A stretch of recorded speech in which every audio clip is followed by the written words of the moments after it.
know in our last show, you had mentioned Chris Olave as somebody you're now starting to target in round 2 as a big winner. What did you see happen on draft night or not happen that makes you feeling good about Chris Olave?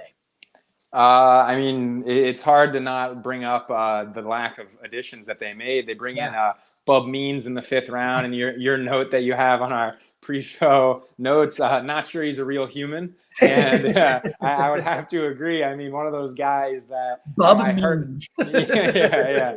One of those guys I heard about in the pre-draft process, but really didn't pick up any steam. Not someone that anyone is particularly concerned with, especially as a 5th round receiver. Like I said earlier, just that later draft capital doesn't often translate to legitimate usage and consistent usage throughout the season. So, I mean, the everything's there for Chris Olave. A lack of competition. Derek Carr in the past has supported multiple very successful receivers. I mean, I think people will tend to forget that Derek Carr was able to turn Hunter Renfrow into a top 10 fantasy receiver just a couple of years ago. And now Hunter Renfrow isn't even on the face of the planet Earth, it seems. I mean, the guy has just completely disappeared. He's made something out of nothing with receivers before, and he's had good seasons with Devontae Adams, of course. And did Carr and Amari Cooper have any overlap in Las Vegas or at Oakland at the time? It was Oakland at the time, yeah. And him and Crabtree, Cooper and Crabtree were both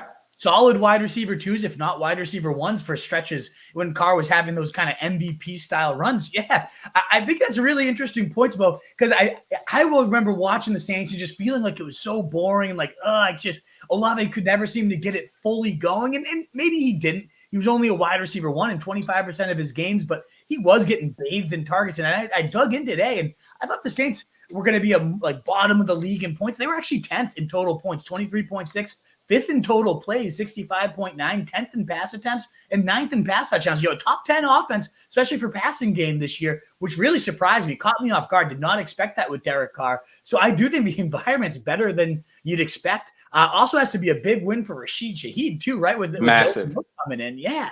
Massive. I mean, we all saw what Shaheed could do with the ball in his hands and just as a deep threat as well. We're just looking for more consistent volume.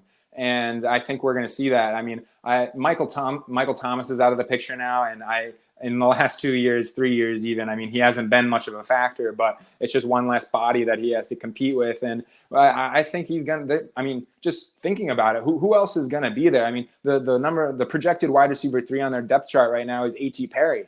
And I know we talked about a little bit about him last year. I mean, he caught a couple of touchdowns, and maybe he was a waiver wire flyer in some super deep leagues. But I mean, this is a pretty typical nobody in terms of a wide receiver 3. So with A.T. Perry being their wide receiver 3, I don't see how Shaheed doesn't end up getting a bump in terms of his target share going into 2024. So if he's able to connect with Carr on some of those deep shots, and then get some more consistent work over the middle of the field and just those intermediate routes that aren't just absolute bombs down the field to get his catch rate up and get more consistent volume.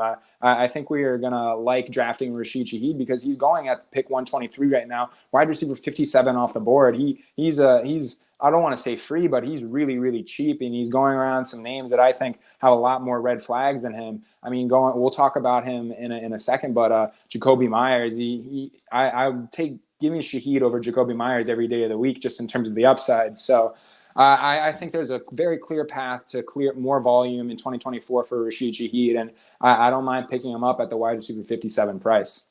He actually had as many 20-point games as Chris Olave last year, which is pretty wild. And I do also want to mention before we move to our next passing game winners that they hired Clint Kubiak as their new offensive coordinator. I just love that kind of Shanahan tree, the Kubiak mold, where maybe a little bit of Deebo Samuel style usage for Rashid Shaheed. He is that kind of in the backfield piece. We've seen him line up all over the place in a steadier role within a more competent NFL modern play caller under Kubiak, who I really do like. I'm excited to see it. And they did also add a first-round tackle, pick number 14, fourth-ranked tackle by Dane Brugler, fourth guy off the board. So just better overall protection for those deep down the field routes to develop. That was a big issue with this passing game, is how much pressure they were giving up on Derek Carr, one of the worst offensive lines last year. One guy's not going to completely fix that, but it is great to see them address those needs right from the jump of the draft. So definite winners this passing game, no doubt about it.